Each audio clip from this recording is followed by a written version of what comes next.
a young girl mysteriously vanishes inside her own home, and after days of searching the area with no trace of her, her mother returns to the cellar, the last place she spoke to her daughter, hoping to find some clue. The moment she steps inside, she notices strange numbers carved into the stairs and a bizarre equation she can't understand. When she turns on the UV light in her hand, the entire wall is suddenly covered in skull-like symbols.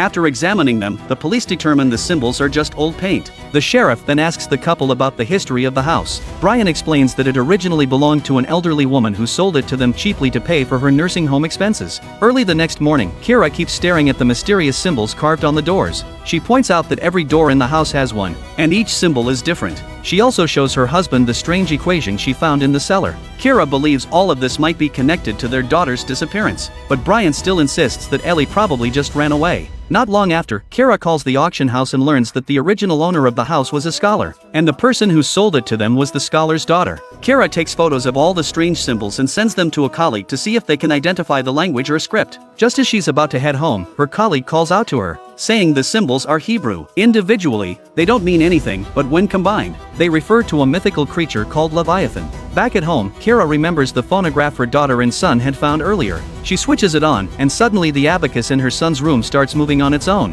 while the cabinet behind him swings open by itself. As the phonograph begins counting, her son starts counting along and, almost as if he's not in control, walks toward the cabinet. Kira quickly shuts off the phonograph and then rushes upstairs. She manages to stop him just in time. Strangely, her son has no memory of what he was doing. Kira notices a portrait on the wall and sees a person's name written in the corner, with the figure making an extremely eerie gesture. Kira immediately starts researching this man on her computer. It turns out he was the house's first owner. Just then, a strange gust of wind sweeps through the cellar, just like what her daughter experienced, and all the lights begin to flicker out. After the power goes out, Kira suddenly hears her son screaming for help. She follows the sound and finds him hiding in the cellar. The door still won't open, so she peeks through the keyhole.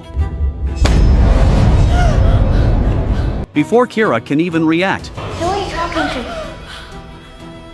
her son says he had just fallen asleep in his room. At that moment, the cellar door suddenly swings open on its own, and all the power in the house comes back on. Kira gets ready to investigate the cellar, but when she looks down, she notices the key still hanging on the door. She hangs it back up and steps inside alone. She realizes the staircase seems to descend endlessly. Suddenly, the door behind her slams shut. As Kira tries to open it, a shadow flashes behind her. While checking, she notices her phone has fallen into the cellar. Then she hears footsteps echoing below, and terrified, she quickly calls for her son to use the key to open the door, but because of his height, he can't reach it. At the critical moment, her husband arrives just in time and successfully opens the cellar door. He asks Kira what happened. She explains that she had been trapped in the cellar, felt like something was down there, and also tells him about her phone. The next day, Kira takes the equation to a mathematics professor. She also tells him the name of the house's original owner. When the professor hears the name John, he's visibly shocked. Turns out John was also a math professor, but he disappeared completely after his son fell seriously ill. The professor believes the equation might represent one or multiple dimensions. Because it's so complex, he says he needs time to study it. As soon as Kira gets home, the professor calls back.